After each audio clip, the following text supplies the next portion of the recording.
graphic designer Mike Bowker. Welcome to TCC Snap. How are you?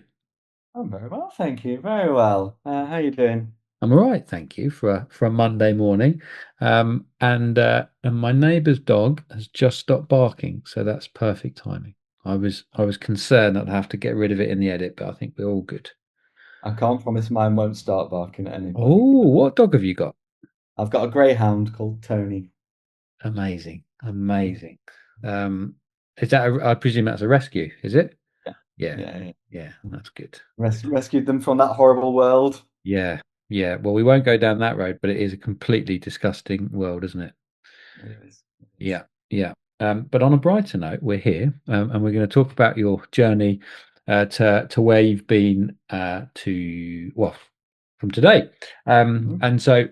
And just before coming on air, we had a really brief chat about um, your past in terms of your working career and what's led you to today. So, for the people that don't know, um, you're a graphic designer now, and in Mhm. your last role, you used graphic design, but you weren't a graphic designer. So, yeah, give us all the details that we need to bring us up to speed. Do you want the full origin story or Cliff notes. Cliff Notes? All right. Well, I always grew up thinking I was going to be a graphic designer. When I Okay. was 10, I was the person who was, I spent days and days just drawing livery designs for Formula One cars, and I thought that was going to be my job, and absolutely loved doing it. And studied graphic design at school in design technology. The graphic design side of it was my favorite subject, and then did it at A level, and I didn't get on with the A level course because like I was doing everything in like on computers and like learning how to whether it was like starting to meddle with Photoshop and like Adobe, or even just like making things in like making graphics and animations in PowerPoints and things like that. And then all of a sudden, like I was using gouache paints and things like that, and I was just Right. like, that's like fair enough, it's all good stuff, but it wasn't what I thought it was. And so I kind of went off in a different direction and did like business studies and IT and all that sort of stuff, and went to uni and did management, which basically fancy business studies. Um, and then went into because I didn't know what I wanted to do. I decided to become a management consultant because I thought, get to work with lots of businesses, try lots of different projects, never do the same thing twice, all that sort of stuff, and figure out what I actually want to be.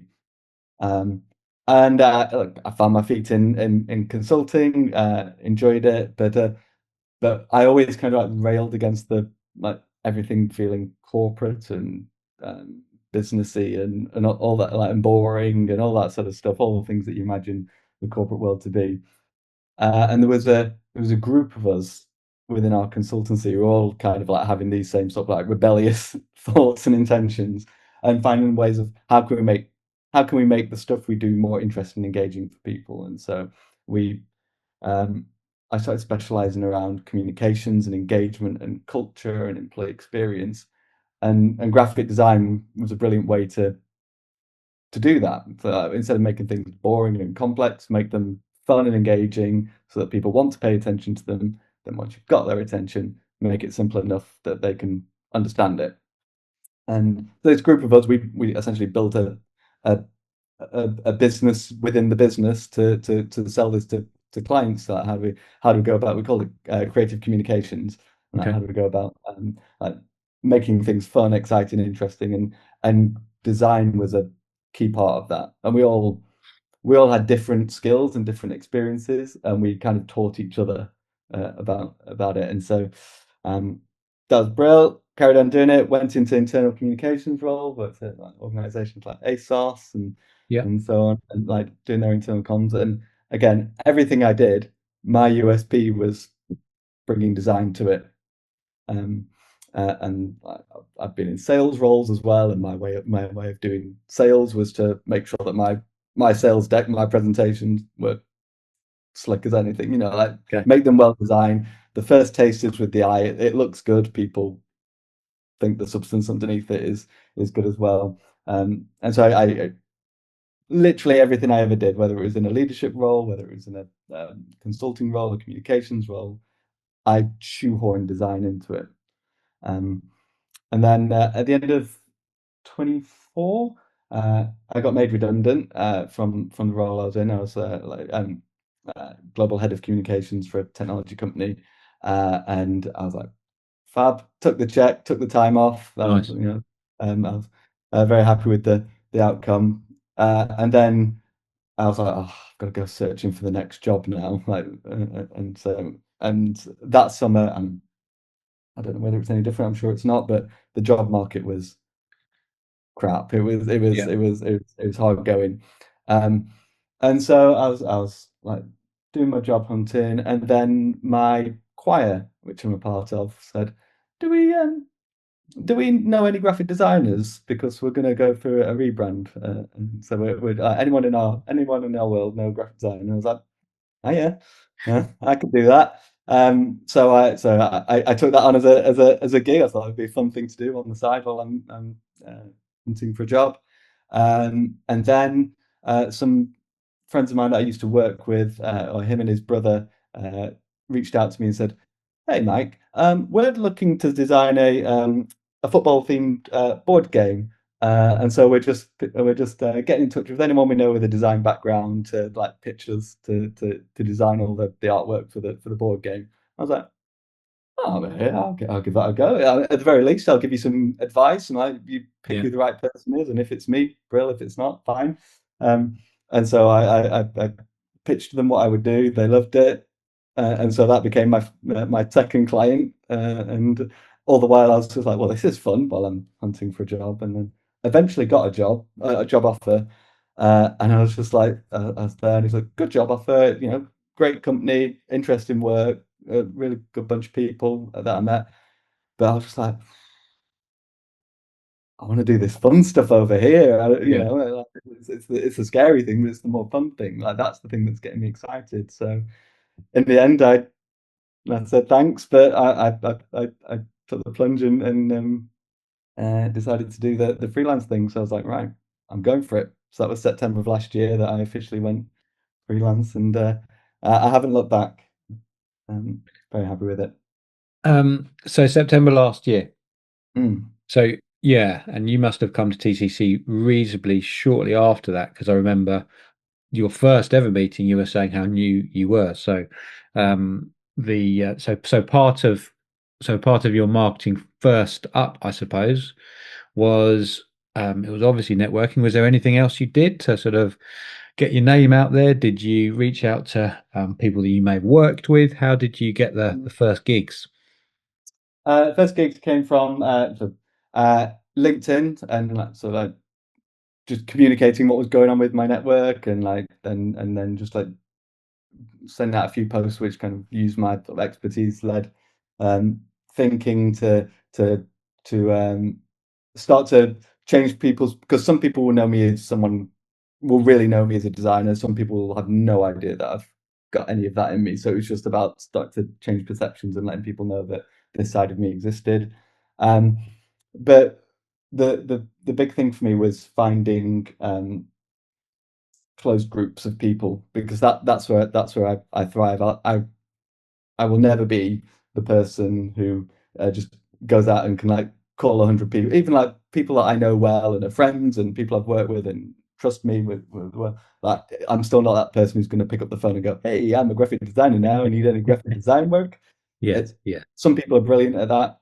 I just know it's not my authentic me. But in closed groups, I tend to do quite well because I can just like demonstrate I can be there, build my presence, demonstrate my capability, and then like people come to me more so. So it was more that, and then it became about do a good job with someone, make sure that I talk about it afterwards. Again, share it on LinkedIn and Instagram and stuff, and then it starts to build referrals and repeat business and so on. So like most of the work I've done has come from people seeing something I've done elsewhere and going, "Oh, I'll have a chat with Mike about that," and nice. and, and then seeing where I can I'm able to help them. Yeah, love that. When I spoke to Lorraine, this was a couple of months ago now, another graphic designer, she was talking about the way she set up her business in terms of having basically one big client or two big clients at a time. Everything else gets turned down. Mhm. as you're quite new, have you settled into a structure that works for you in terms of clients? Or is it because you're new, you're taking on pretty much everything within reason, um, and then kind of working through that? Yeah, how's it working for you right now? Um, I'm reasonably fussy in who I will work with. So my biggest thing is that I've made this choice, and a big part of the choice is that I want to be happy and fulfilled and enjoy the work that I do. So if there's any element of that that I don't think I will, then I'm not the right person for them, and they're not the right organization for me.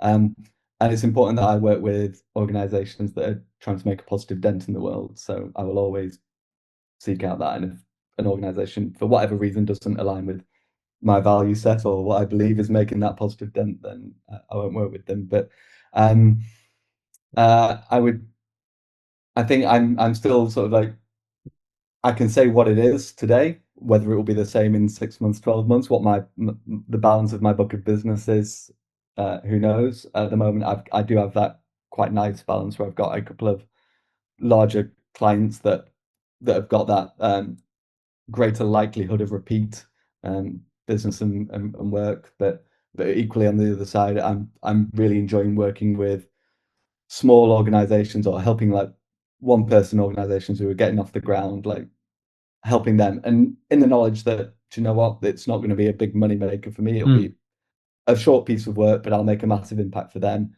And then they're the people that, as well as I can make a big difference for them, the turnaround in them, me being able to showcase what I've done, and then they share it with their network and so on.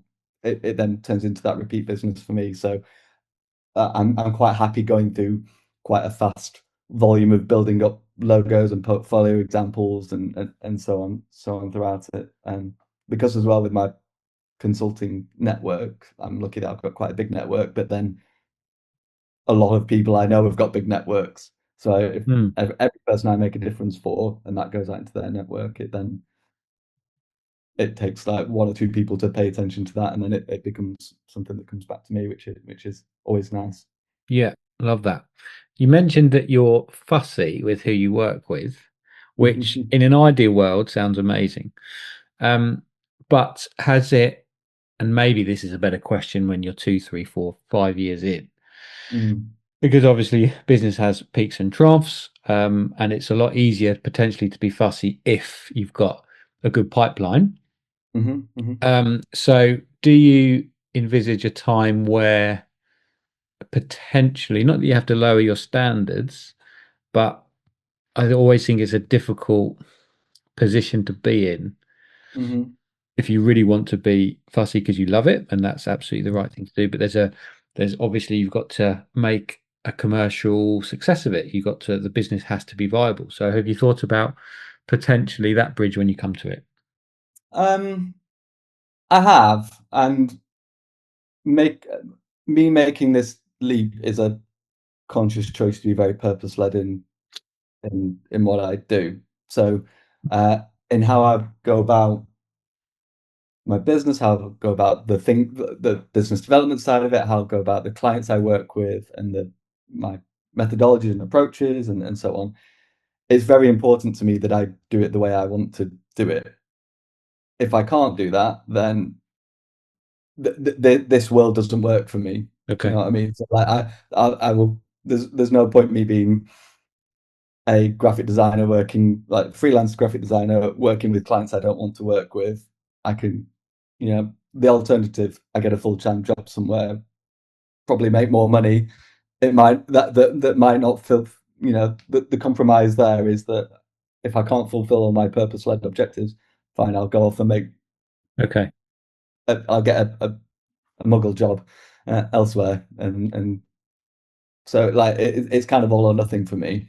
And I think it's also important that if like I position myself and pitch myself as purpose led, if the true test of your purpose is not in the good times, it's in the bad times, and otherwise it's just empty words. And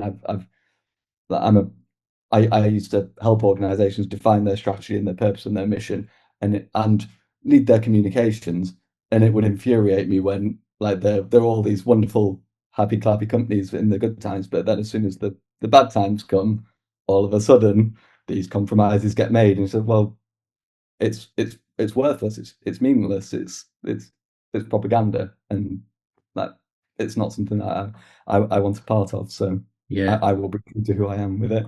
I love that. I really like that.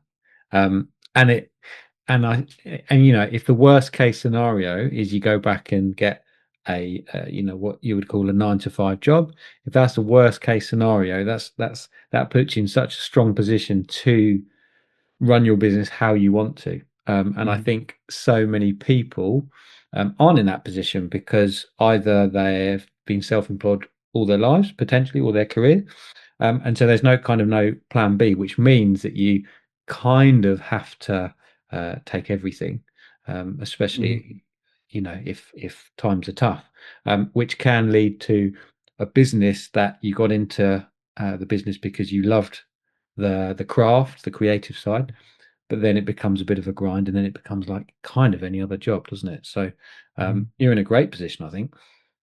I mean, it's the theory whether the reality holds up, you know? We'll we'll cut to a shot in 3 years' time, and it may be slightly different. Yeah. In this film, yeah, okay, yeah, we'll see how we go. But yeah, So, ultimately, like you don't know where the world's going, you don't know what the opportunities are in future. But if there is a compromise that I have to make in my life and my approach, it won't be in how I do this, because I'm doing this because I want to do it, and I want to do it my way. So great, if I um, the compromise is elsewhere. love that, excellent. Um, so you mentioned um, the employed roles that you had um, Hmm. on the consulting side and the big brands that you worked with. How what are the biggest differences between being employed with maybe a big corporate or Hmm. with your various roles and being self-employed? What were the things that kind of shocked you in terms of the day to day and the sort of maybe the mental rigor that it takes to run a business, and of course is a big question, and of course the artistic side, the creative side, and the business side as well, and marrying those up. Um, it's a very different feeling. Um, Actually, no. The biggest change I've noticed is just how much more I care, and I'm someone who's always been very lucky that I've not suffered from imposter syndrome and things like that. You know, I've been confident and sure in what I do, and how I do it, and um, but then all of a sudden, when you're throwing your everything into something creative, and it's for um, a cause or a company or a person you really care about, um, every little thing, that imposter syndrome does start to creep in, and that um, like a client goes quiet for 2 days, and all of a sudden, like The like world my falls body apart. goes through the floor. They hate me. They hate everything I've done. All of that sort of stuff. I never used to suffer from at all, and I've had to learn and accept and be comfortable with that. And the best things I've ever done is then like voice that to the client as well, because like I'm working with people that I'm lucky that I'm working with people that I know and trust. So like I can say I can say where if there's a little bit where I think I'm spiraling in my head, like just help me keep my sanity here. Like, rather than having to go, hey, just checking in, hope everything's okay. Yeah, Like yeah, I, yeah. I can have an honest conversation with them, and Okay. every single time it's been absolutely fine. It's just like, oh no, sorry, I've been away, or I've this or that or the other. So Well, that's the whole thing with imposter syndrome is that, like in our position, is well, I can only speak for myself. It never goes away in terms of you send over a link and they've downloaded it and you haven't heard for 2 hours. You think, right, I hate it. That's that. yeah. I'll just chuck it in. I'll just get a job. Obviously, I'm shit at this. Um, but also as the years go on, sometimes no news is good news because absolutely 100% if they hate it, they'll get straight back to you. So actually, a bit of a gap isn't too bad. But Yeah, so imposter syndrome's a thing. Yeah, any other things, any big changes that you think, God, just or that you got blindsided by after taking the leap? Um, it's been interesting. I don't know if I've been blindsided by anything. I think it's been interesting going through the like the peaks and troughs that happen in freelancing world, especially where like you are. It is it is my responsibility to get my next paycheck, and if I don't do that, and if then no work comes in, and being learning what it means and what I need to do in a quiet month versus what I need to do in a busy month, and taking what I'd known theoretically and what I've applied when I've been in sales roles and consulting, but it's not my paycheck on the line for it, to try and the actions you need to do to try and smooth out those troughs and also not freak out when it's uh, all of a sudden you thought you were going to have a busy month and it's gone a bit quieter and like something's moved to the right and so on. So that's that's been interesting to learn and experience for real. And then, but I think so far I've navigated that quite well. But also, I've not gone through everything yet. I've not, I need to go through those cycles over the course of a couple of years, I think. Yeah. So as it stands, how do you manage those peaks and troughs, the quiet months Um, and the busy months? yeah, so I've only had one like real quiet oh crap month where I don't know where my next Yeah. gig's coming from here. I've only had one of those so far, and I spent it just like firing off everything in every direction, and like going, oh, do I also become like a part-time dog walker and things like that, just so that I've got all of those sorts of things, and like probably doing a little bit of like over fretting about it and over worrying about it, but then what happens? You fire off things in a million directions, and then a month later everything comes back at you. So then you're like, oh no, now the next month is too busy, and I'm like, I've overcommitted and I said yes to too many things, and you're juggling that. So um, I think my lesson there is to just like, yes, you've got to be busy, you've got to be busy and proactive in that quiet month in finding the next stuff, but don't go overboard with it. But Yeah. also make sure you keep things ticking over in the busy months. Like find ways to just keep the the top of the your hopper of opportunities coming through. So it's just yeah, doing little doing some of it all the time and not just in the quiet Yes. bits. Yeah. Coming away from the extremes, essentially, isn't it? Exactly, Mm, exactly. mm. Yeah. Has your usually in these conversations, and without going into detail, of course, but usually in these conversations, pricing comes up because I think it's something that is always at the forefront of lots of these conversations that you have because it's can be the wild, wild west, and it's are you too cheap? Are you too expensive? What's the market telling you? Mhm. And of course, the market's constantly changing. So do you. So when you first came in, Yeah. day one, how solid was your pricing structure? And how did you land upon that? Mhm. Um, it was reasonably solid, and I landed on it, but I essentially did my market research on what the Okay. going rate was for freelance graphic designers, and then it was a balance of pitching myself between knowing the experience I have and the expertise, and beyond beyond just pure I make things look good. Like, I'm very lucky in my experience in that because I've run businesses. I've done communicated. I've consulted for business. Yeah, I've touched pretty much every part of a business. Like I don't come from a theoretical standpoint. It's like a lived experience. So and that communication side and like being really purposeful in design, feeding that in on the plus side, which kind of bumps up my worth versus the positioning myself in a market where if I'm competing against another graphic designer who's been doing it for they could only have been doing it for 3 years, but they will have a bigger portfolio than me because all my stuff is from an internal world. It's like, Mm, well, A, I wasn't planning on going freelance, and B, if I was, all my stuff was behind an NDA or confidential and stuff like that. So I'm respectful of that. I don't take it with me, and I don't have a hard drive of all um my um like full-time work stuff.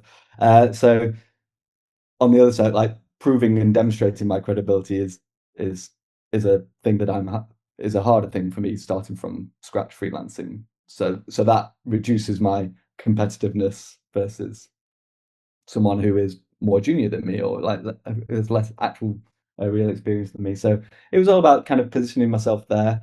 Um, I try to be. Um, I think I'm quite good at not negotiating with myself um, when it comes to like agreeing rates. So I have my rates and that I understand and what I think is reasonable, whether it's an outcome based thing or it's day rate or however. And I try to stay firm to that and not negotiate with myself on it and go, oh no, they're never gonna buy that because that's too much because otherwise I'm in a race to the bottom and Mm. actually part of the who I am. I want to demonstrate that I'm someone who's bringing quality, and if you're the cheapest in the market, you're not saying you've got that quality and that experience that you're bringing to it. So I don't want to commoditize myself um too much. So it's that constant balance. But I presume because of how you set up your business, Mm, purpose led, you want to work with the right people. So mhm, potentially, yes, you don't want to be in the race to the bottom, but if a client comes to you where you think, God, this is a great fit, and and you send them across something and they say, yeah, we just can't stretch to it. mhm. Is that still a hard no, or is that a let's see what we can do? How far does your pricing stretch? Um, I would say there's not a there's not a something for nothing in it. So like there's different ways of bringing value to me beyond just the financial side.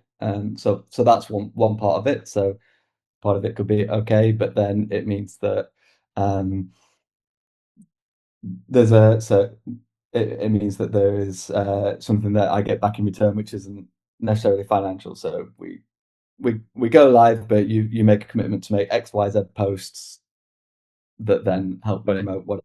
So I'm again as I'm in my portfolio building work. There's a real value in me getting stuff out there, getting stuff that I can put people's names to and testimonials to and all that sort of stuff. Like they every one of those that brings in a fresh client more than makes its money back in it.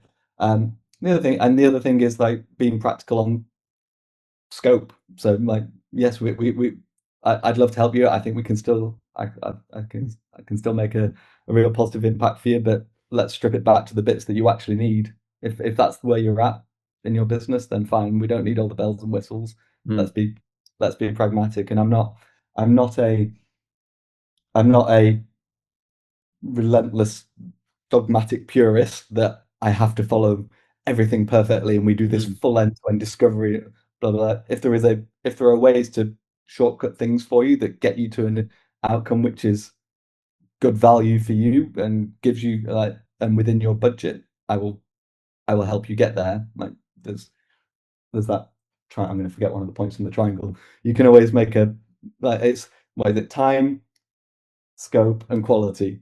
yeah, Like yeah, it's just one of those we can give on. Like if we can't manage all three, it's have the honest conversation with the client as to where that is, and yeah. then Nice, if nice. they are, but oh no, we want it, but we want it for 50% less, then you got you Well, there's a okay. trade-off somewhere. Yeah, Good luck. yeah. um, Best of luck. I know some brilliant people that can do it for that. oh yeah, and that's the other thing. Like, oh yeah, I might know someone who could help you, Because and like everybody's different.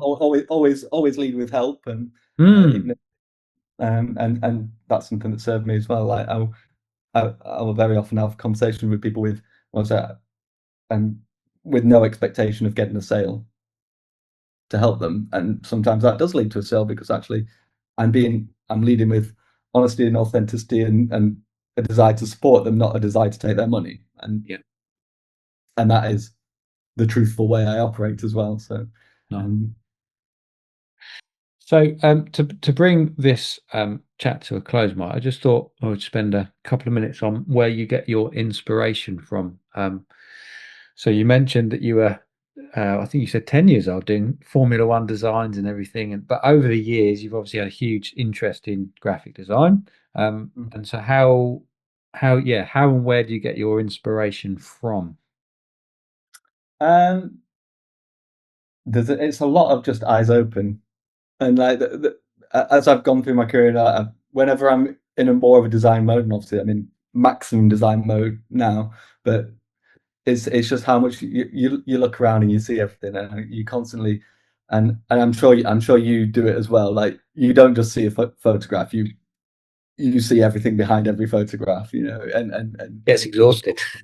yeah, like every time I'm sat on a tube or something like that, you know, I'm looking at the Yeah. posters and thinking about the font, thinking about why have they done that? Okay, that works. That doesn't Okay. work. I do like that. I don't like that, and it all it all kind of filters into through osmosis. I like my I like my design books. I like as well. So I've got a few of those which I've built up over the years, and like they're just quite a handy thing to sort of flick through and get your references from.